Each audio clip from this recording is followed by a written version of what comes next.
Hello and welcome to the Tie-Dyed Therapist. I'm your host, Richard Killian.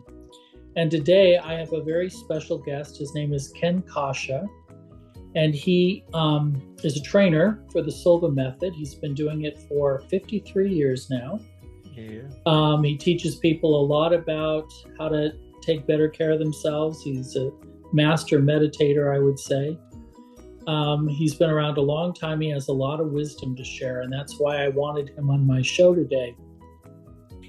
Just as a point of clarification or disclosure, actually, I actually had some coaching from Ken about 3 years ago after I saw him on a podcast with Brian Scott. I was very intrigued by what he had to say about the Silva method. I wanted to learn more. Unfortunately, I couldn't attend any of his workshop retreats, which I still have to go to at some point. But Ken was kind enough to do some coaching with me for about 3 months, and I got a great deal out of it. And I'm so happy I get to see my old friend again. So how are you doing, Ken? As we say in the old country, better and better. Better and better. You know, and even to clarify that, Richard, I remember that I usually don't, as you remember I told you, work with people because I do minimal coaching. I'm mostly doing trainings internationally, and I mostly work with people who have been through training with me to build on what they started. But you made a very convincing case for you and I working together, and I have no regrets. It was delightful. And thank you. And part of the point is what you said about being a master meditator. I want full disclosure here. There are a lot of thought leaders out there who, I'll just say many, people know what I'm referring to, who, I don't know, give this illusion of being so grandiose and perfect, and life is, and let's face it, we're all facing a lot of challenges. We all have stuff in our lives, family and friends. That's true. Children. And I often tell people, I'm here to learn just like you are. And the only difference between me and you and your listeners is I have a lot of training, a lot of experience. I've worked with hundreds of thousands of people in this modality, and it doesn't make me far from perfect. I feel like the more I know, the less I know, because it's a process growing and evolving. That's true. That's true. So, when I use the word master, I guess that's maybe misleading. I guess what I really meant to say was experienced, right? Because I don't know if anybody completely masters meditation, but people get better at it the more they do it, right? Well, it's a good compliment, thank you, because we have levels of mastery. Yes. People listen to somebody playing the violin. We just came back from Quebec, and somebody who looked like, I don't know if you're old enough to remember Harpo Marx. Yes, I remember him. One of the couples with us, the woman plays the harp too. She's a beautiful harpist. And listening to him play, I mean, people see that and say, wow, if I could play like that. And what they don't stop to think about is, this is an example of somebody who's masterful because of years and years and years of practice and dedication to what it is they're interested in. And that's the point, is that, we all have incredible human potential.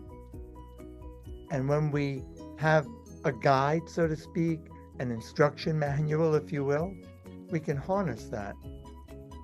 And that's been one of my joys, is I'm not giving people anything other than training and teaching them a skill set that helps them, that empowers them in such a way that they can really take command of their life and navigate life with a bit more grace and ease. And yes.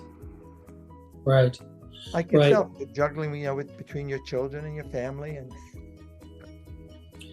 yeah, I wish I could say I do it with grace and ease, but that's not always true, Of course not. And anybody who says it is, I'll be polite and say they're exaggerating. Yeah, that's right. That's right. So we were trying to figure out, of all the things that we could talk about today, you came up with the perfect title, which is Roadmap to Creating a Better Future. Mm-hmm. And I love the title, but I'd like to hear more about, in your mind, what you meant by that. Yeah. Like anything, we know roadmap. Nowadays, I'm still adjusting to it, I admit. We have Google Maps and we have maps and all sorts of and ways to give us a guideline so we can plot our course. What's the best way to get to where we're going with that? It's the same thing in our lives, is that life is one big destination, a journey, if you will. And I don't so much think about happiness as much as fulfillment, feeling at peace with ourselves, feeling fulfilled. And in order to lead a more fulfilling life, in order to enjoy, yes, the finer things. Again, I guess I'm a different thought leader in that so many of the thought leaders are always talking about money, money, money, and and how to do this and their fancy car and their plane. And I like to chunk it down more to simplicity, is that, sure, that's great. I like driving a nice car too. I like finer things, but it's not what I live for. So part of what the roadmap, why I call it that, is there are skills that are necessary for you, for me, for all of us. And without these skills, we're going to stumble. Without these skills, we're going to have trouble. And some of it is common sense. And as I heard somebody once say, just because it's common sense doesn't mean it's common practice for you. Oh, that's good. So, for example, I'll just outline the 4 skills, and then we'll dive into, with respect to the time that we have, what we can do. So, for example, this is a framework that we use all throughout the Silva Method training. We call it the immersion experience. I call it the immersion experience of Silva Life and Intuition System. And it's a coursework like everything else, 4 days. But the 4 skills, let me just mention them, and then we'll come back and go a little deeper into it. Okay. And I would first ask people to think, I know everyone knows this, would you agree, to our listeners, and you, Richard, if you're feeling stressed, worried about your children, worried about what's going on in the world, the high levels of uncertainty, and we're thinking, what if this, and what if that, and what if this, and then we're preoccupied, and then maybe we've got aches and pains, and we're not, what usually happens is we then have trouble sleeping. That's common. It's amazing to me how many people have trouble sleeping or staying asleep. But we're not at our best. It's nearly impossible to be at our best, to be in our A game, to be there for each other. So many people are coming home from work or finishing a day's work, even if they're working remotely, and they're wiped, they're exhausted, they're drained, and they don't have the time to be present with their loved ones, to have time to be with their children. My children are grown, but I have young grandchildren, and I want to be present with them. And in order to be fully present and energetic and wrestle with them, I've got to be on my A game and have my stuff together, so to speak. So, and people are more likely to make mistakes. It's the number one reason why, skill number one, the lack of having this skill is the number one reason why people are not creating the life they want. It's the number one reason why people's marriages probably fail, why people make big mistakes. And that is not managing their energy, not being able to manage their physical and mental energy, their emotions in a way that they stay strong, that they, not perfect, but they can move through life more gracefully, that it doesn't disable them. And sleep is a major component of that? All the research shows, I've been studying this since I started in 1971. Yeah. Thank you. I was 19 years old, and we need a minimum, all the research shows, minimum 7 hours to 9 hours of sleep each and every night. And it also needs to be quality sleep. Right. Big reason why people are not sleeping, having trouble getting to sleep, or staying asleep and getting back to sleep when they wake up, is stress, preoccupation, worry, tension. Worry is like a rocking chair. It gives us something to do, but gets us nowhere. And so the first skill set would be, which I'm going deeper into it now, maybe it's better to do it this way, is to be able to manage that energy in such a way to deal with the stressors, because the only people free of stress are no longer with us physically. They've passed on. Yes. And to be alive, I mean, you could be reclusive on a mountaintop, but if you put on the TV or you go on social media or you even have any contact with loved ones, wow, there's a lot of stuff going on that gives us pause and concern. And we should be concerned. I'm not talking about rosy, oh, life is grand and wonderful. Yeah, right. But if we get caught up in the excessive worry of it and thinking, what if this and what if that, then we become disabled mentally, because our thoughts are a catalyst to our feelings. And those feelings, those emotions, cause the brain to release neuropeptides and neurochemicals that influence our behavior, the quality of our behavior, the quality of our thoughts, the quality of how our tone of voice, how we interact with people. You know, we've all been there. When we're stressed, worried, we're reactive. And when people are in survival mode, they're reactive. It's not defensive. The brain takes over the back part of the brain, and you lose access to your intuitive wisdom, and we lose access to our higher thinking functions of the brain, and we're more likely to be defensive and say things we wish we hadn't said to somebody who means the most to us in the world. I'm sure everybody has done that at least once. Right. And meanwhile, the problems are not getting solved. Exactly. And you, without going deeper, you as a therapist, as a counselor, as a coach in the good work that you're doing, it doesn't mean that you're perfect and you're free of these concerns. So you've got to be clear-headed, so to speak. You've got to be emotionally centered and balanced in a way so that you can be there for your clients, so that you can hear them and really connect with them and bring out your wisdom in a way that serves them. And that's not going to happen if we're preoccupied excessively. And it's interesting, I'm not a therapist, but these days in my classes, in a class, I limit the class to 50. And in a class of 50, there are a minimum of 3 psychologists in the class. Oh, isn't that interesting? Neuroscientists, more and more medical doctors in the class, lots of coaches, even sometimes trance mediums. It's quite a diverse group of people. And I'm in awe. I'm so honored by it, because some of these people are top of the game. There's a woman, you'd love this, Richard, 84 years old, and she's a clinical psychologist still practicing. That's great. That's great. I just went to a birthday party. A good friend of mine, he's 80, still practicing. He lives in New Jersey. But my point is, that first skill, we've got to be able to, we can't make it go away, but we can work with it in a way that it doesn't. So some takeaways, quick takeaways. Everybody hears about breathing, of course. When we breathe slow and deep belly breathing, when people are stressed, they breathe shallow. When people are in high anxiety, their breathing is shallow. When people are depressed, their breathing is stuck, shallow breathing. And any therapist watches the breathing, and it's a very healthy, natural antidote to, it's not make everything go away, but it's an antidote. It's like a natural medicine we have within us, because the slow deep breathing helps the body produce more dopamine, more serotonin, which helps us to feel better with that. But going for a walk, right? Self-care is so important, isn't it? And well, the breathing is so important, because you talk about shallow breathing, right? That's really a signpost for people who are wondering how stressed they are.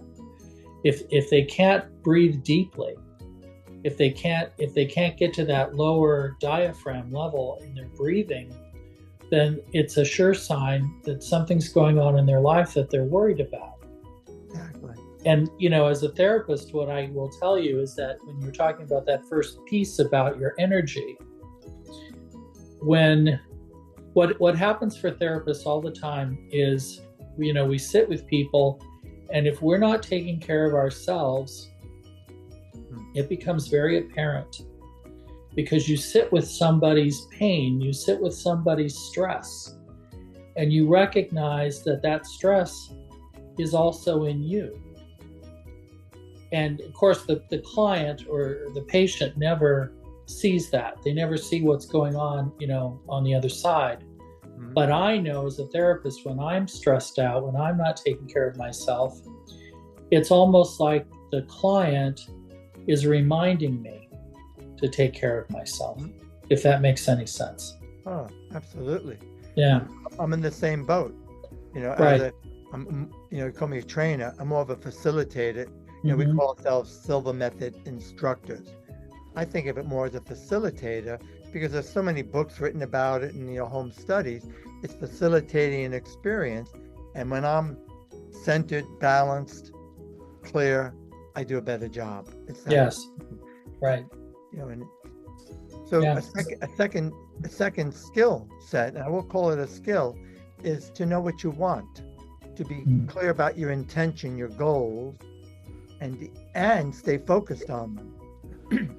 So, for example, I'm sure as you're listening to this, folks, you've had an idea, and then somebody talks you out of it. Or you start, some people have a habit pattern of they start but don't complete things. They have ideas, but they're not willing to do what it takes. And is that because they don't care? No, I think not. In most cases, people do care. People are genuine. It's just that if people are not taking the time, and I'm not into spiritual meditation per se, but meditation where you get your body balanced, where you get out of stress mode, you literally are rewiring your brain, firing and wiring, by getting out of survival mode and allowing yourself to create a state of being where you feel good, you think more clearly, and you're accessing more of your higher thinking functions, your intuition. And if our goals are not in alignment with our values, so some people find themselves, they feel trapped because I've got to pay the bills. Oh. I've got to work. It's easy for you. They say you love what you do. Oh, really? Yeah. I've been self-employed, raising a family. And when you're self-employed, it's very risky. You don't. Oh, it sure is. If I don't show up, there's bupkis, there's nothing there. And in my early years, we struggled a lot because I was on a mission doing this, and it's not the typical business per se. So it's important that people are clear about who's important to them, what's important to them, what their values are, and that our goals that we set are in alignment with those values because that's how we motivate ourselves. When we recognize both the intrinsic and extrinsic benefits. So how will it benefit, I tell this to business people all the time. Lately, I'm getting all these business owners in class or people who want to attract a soulmate. And the first thing I'll say to them is, what do you bring to the game? What's the benefit? Why would anybody want to have a relationship with you? Or why would anybody want to hire you for your services? Why would anybody want for that? I don't mean that judgmentally. I just mean, what are your benefits? What is your area of expertise? How can you help? Right. And then, of course, how will it benefit you, your family, or anyone you care about? And when we have that and we're in alignment and it's consistent, it's easier to stay focused on the goals, and then we're more likely to recognize opportunities that help us to get where we need to go, or recognize steps to take, or training to take, or book to read, or someone who could mentor us, around that goal. So again, it goes back. You said, the joke about being a master meditator. I guess there's truth to that, and that I've been meditating with dynamic meditation, which combines the benefits of passive meditation and creative visualization. And also, it's important that we monitor. Part of skill 1 and 2 is we pay attention to the inner dialogue. So I would say, listen, the takeaway is when you have a positive thought, when you have a meaningful thought, when you have a hopeful thought, does that little monkey mind say, oh, really? Come on now, Richard, Kenneth, you've been there before. Give me a break. But, and it's that immediate knee-jerk reaction that tells the truth about what we're really feeling inside, not what we impose upon us. Because, we use affirmations, we mentally rehearse how we want to be. It's a good thing and it works, but it's also us consciously imposing that, shall I say, on ourselves. It's those knee-jerk reactions when we're not paying attention, when we think of something, that inner dialogue, the way we talk to ourselves, the way we respond to life's challenges, the way we think about them, that gives us clarity about what's really going on inside. Right. It's the perspective. Right. Exactly. And it's not easy. And I'll be the first. My reputation is people seem to like that I'm very authentic. I tell them, I've been told I should promise more because it's such an amazing program that I'm blessed to teach. And many of those people who told me I should promise more no longer do this work. And I'm still here 53 years later, because I believe in telling the truth, because it's not easy. I don't care what skills you have. Sometimes it's just not easy, but it becomes easier when we have these skills and we can take the time. So the self-care piece, like you said, we got to take care of ourselves. Go for a walk, have a nice meal, make sure we're sleeping, be careful with social media, not to be doing it late at night before bed. Forget emails. People send me emails at 10 o'clock at night. I don't do emails late at night because I'm going to bed and I can't handle anything until the morning. Yeah, right. So why am I going to do it now? For that. So those two. The first one may be the most important. Should I go on to a third one? Yes, please. Yeah. So the first one was about your energy. Managing your energy. Second one, know what you want and stay focused on it. Right. So that was about intent. Right. Your intention. Well, intention is more the big picture. So, for example, as a young man raising a family, my goals were that I could support them. 3 children went through college. My daughter's a clinical psychologist. It takes a lot. And my goal was that they could do it and we would be free of debt and not have to play that. Yeah, right. That's tough. That game. And we did it, right. For that. So goals usually have very specific targets, very specific. Some people have a goal, they want to take 5 pounds off or whatever it might be. Some people have been a nagging health challenge and they want to improve their health. But the intention is more the big picture. It's more, why do you do what you do? So for example, people say, how can I've done hundreds and hundreds of these classes? And I don't mind saying is that the reason why I'm still here is because I truly believe that as you and I are just a little bit better, a little bit kinder, a little bit more patient, a little bit more compassionate with each other, boy, we're going to be easier to live with. My wife is going to have a better life if I'm not overreacting and stuff. Yeah. And the children. And that's not possible if we're in stress mode and if we're in survival mode. So that's why these skills are important to help us to bring out our best and to be there. And I believe then that as we do that with our family, our friends, our community grows, like the community you serve. I saw one of the invites you had to share at one of the, if you don't mind me mentioning, one of the local churches. Please go ahead. Man, I was really proud of you. I was like, all right, you did a great job. But those people that are counting on you to somehow inspire them in a way that they connect and they're going to step forward. Because even, by the way, neuroscience shows the number one most important thing for all of us necessary is, you could probably guess, more than anything. People say, oh, meditation. People say, walking. It's faith.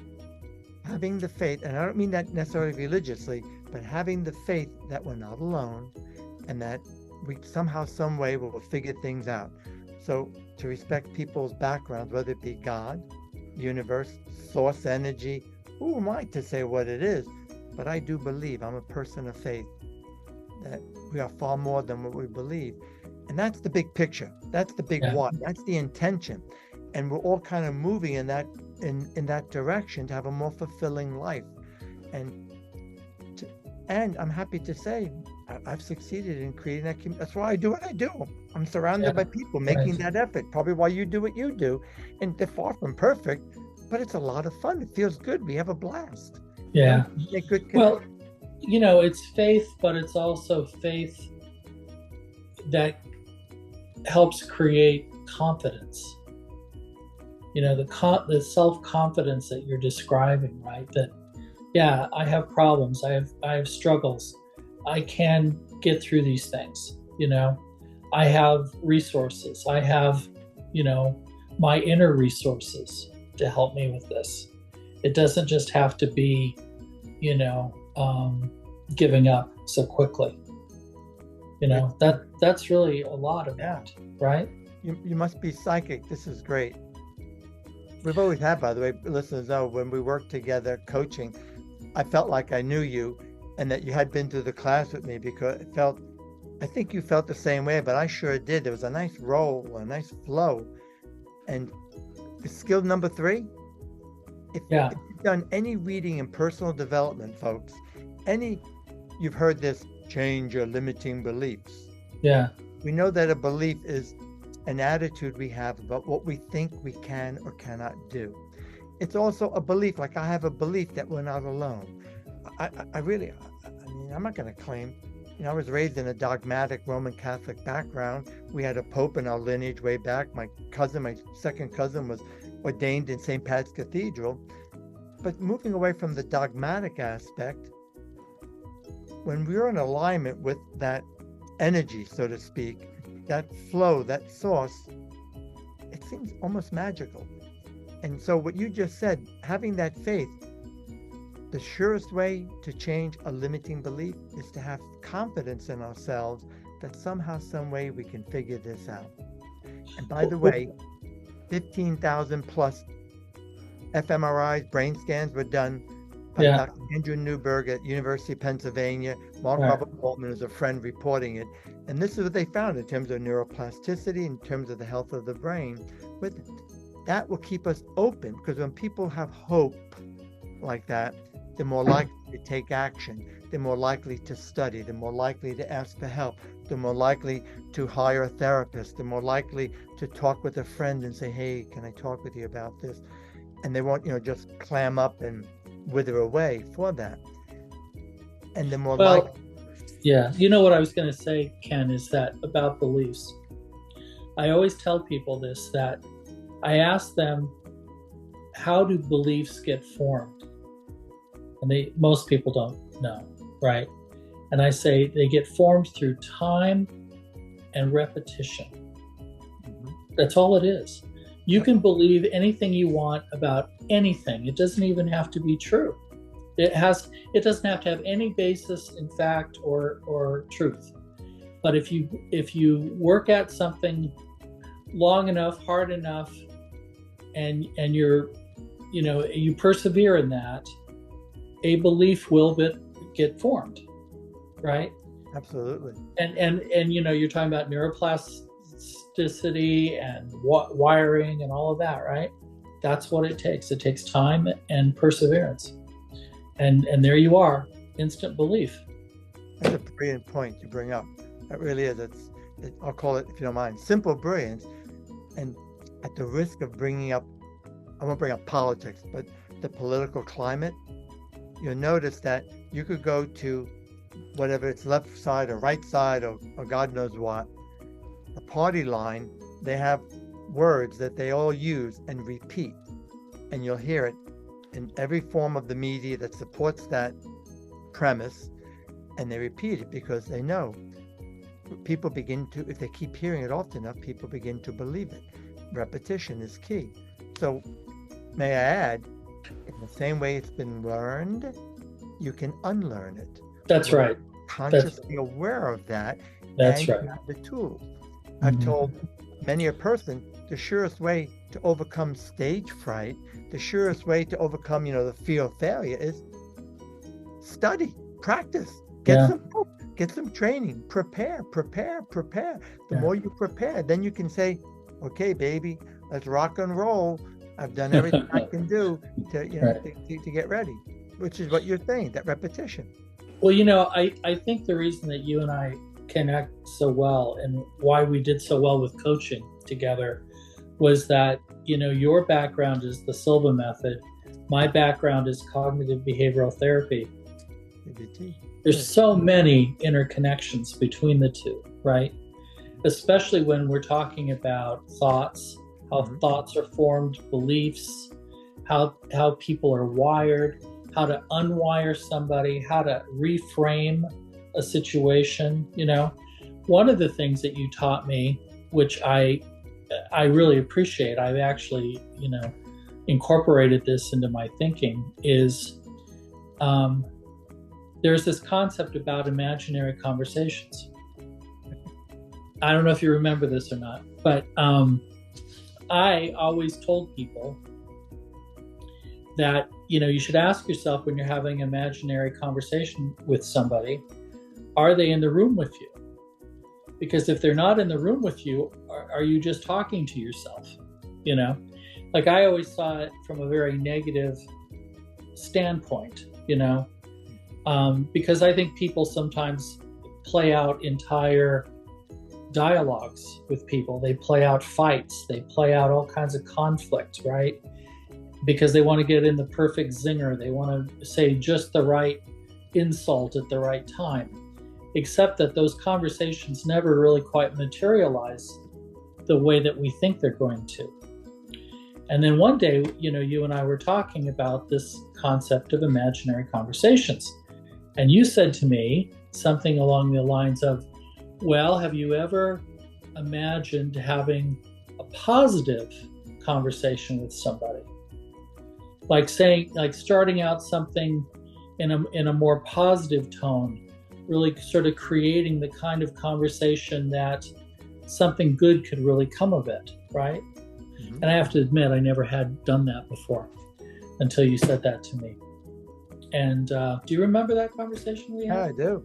Yeah, I do. That's a big part of what we teach, which relates to skill number 4, is that it's a subjective communication, if you will. Is that, by the way, as a courtesy to people and full disclosure, the Silva method is a system of tools and techniques. When I was at Boston University, I was a struggling student in engineering, flunking out, even though my academic background in Brooklyn was preparing me for engineering. And now I look back and realize I was worried. When I was at Boston University, I got worried. I was too caught up in, the stress of it, and that made things worse.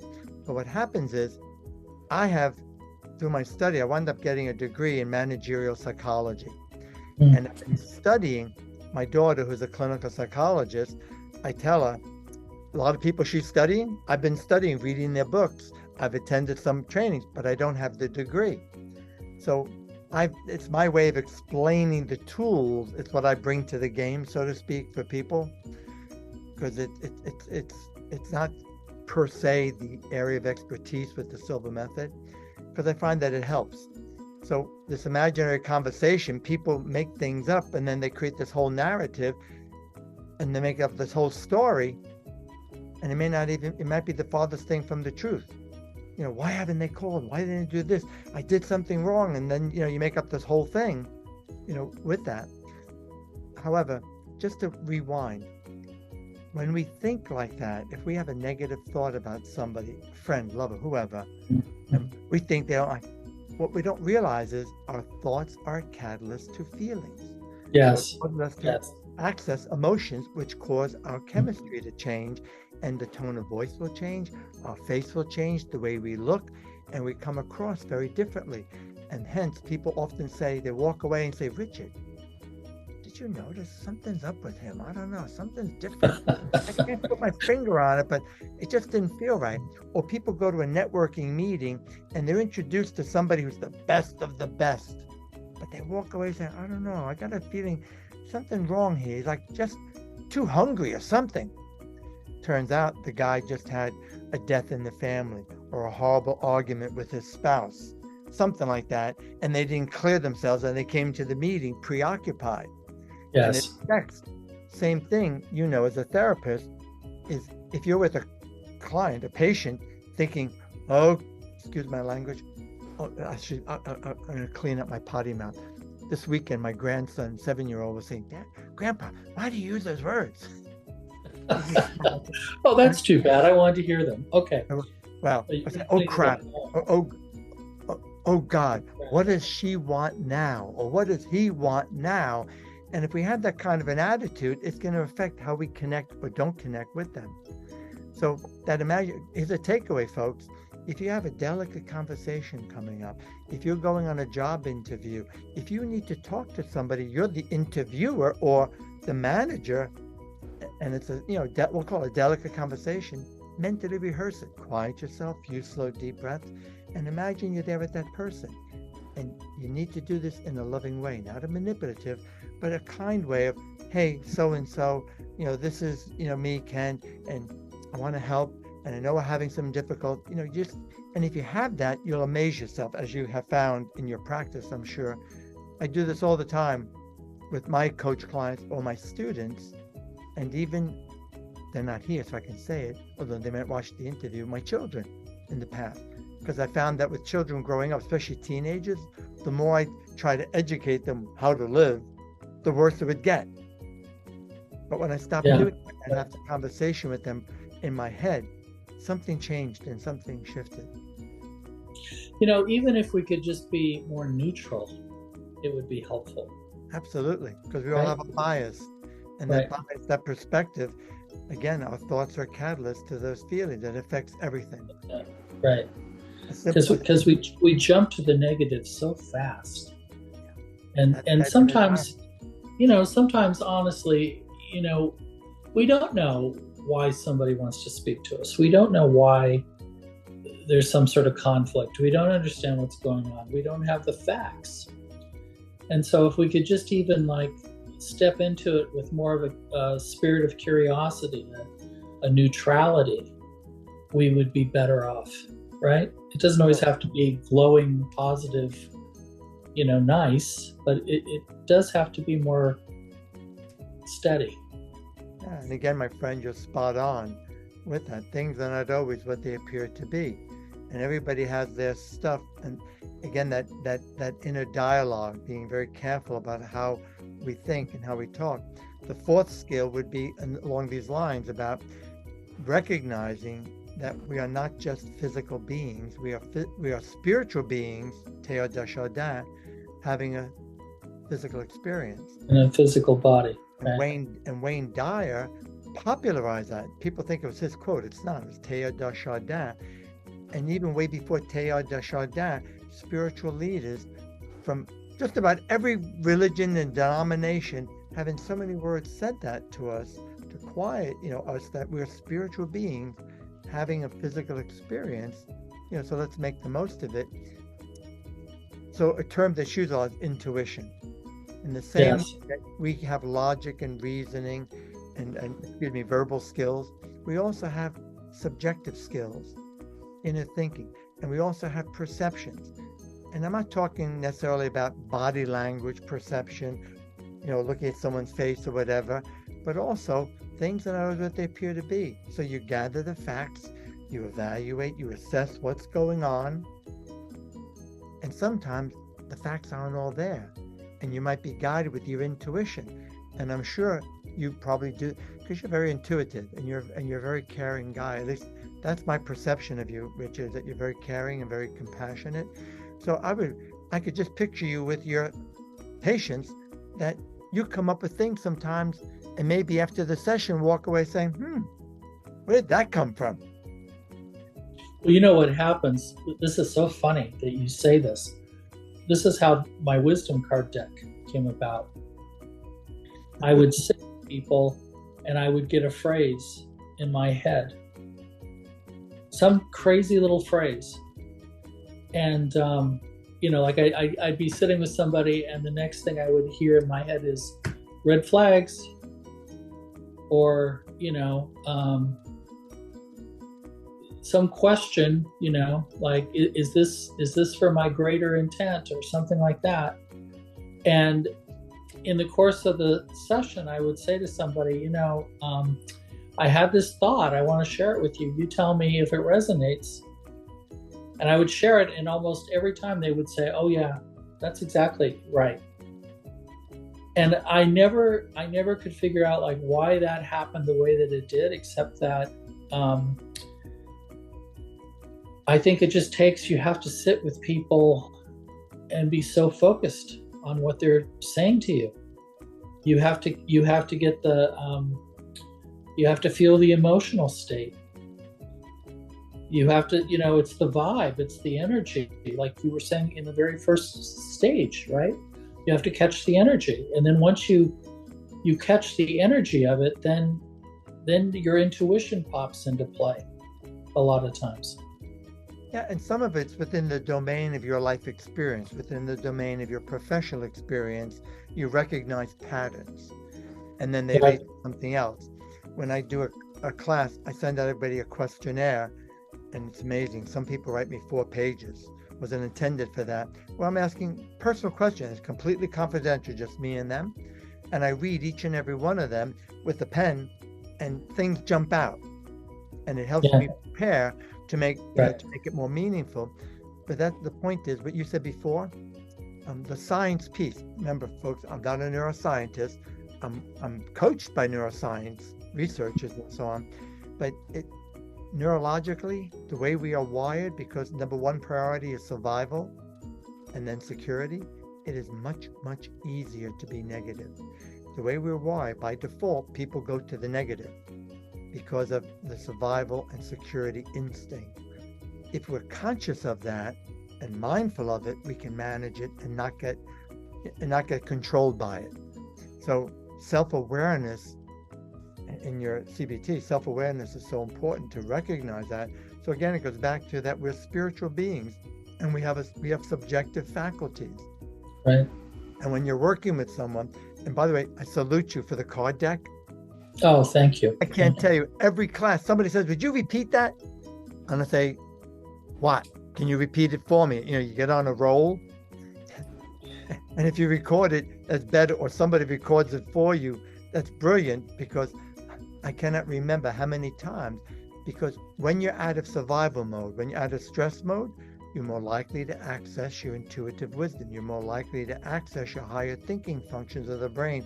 However you want to think of it, you're more, what now is recognized psychologically and even neurologically, a flow state. And that's the 4th skill, learning how to sustain a flow state where it seems like the universe has got your back. We in Silva have always called it your intuition. Used to be called ESP, but that's too much baggage attached to it thanks to Hollywood. Definitely. Right.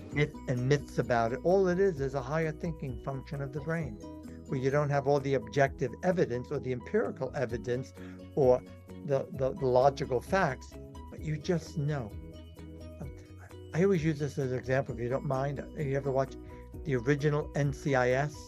Now when it's yes, I remember that. Well, you remember Gibbs? We watched Gibbs, and he was known for as a criminologist, we'll call him, an investigator, as Gibbs gut, and everybody knew Gibbs' gut was wrong. But it's interesting to watch each and every show. They'd ask him, but he didn't say anything. He was very quiet. He gathered the facts.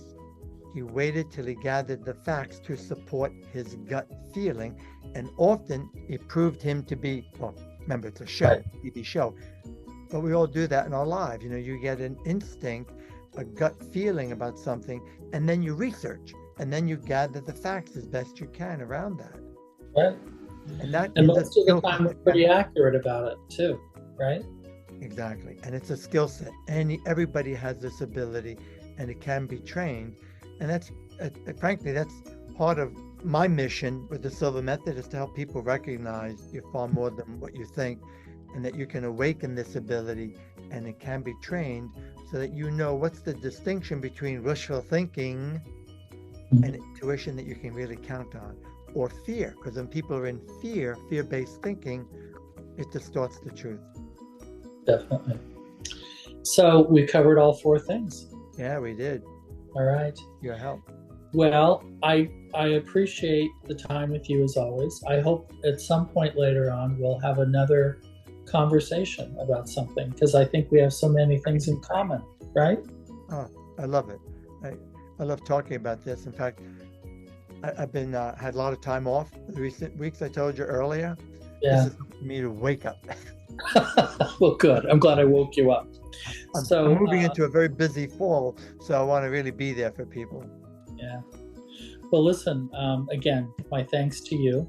My pleasure. And I hope if anybody has any questions or comments, that they'll definitely put something, in my channel for this. And we're going to end it for the Tie-Dye Therapist today. Thank you again, Ken. Oh, you're welcome. My pleasure and the honor.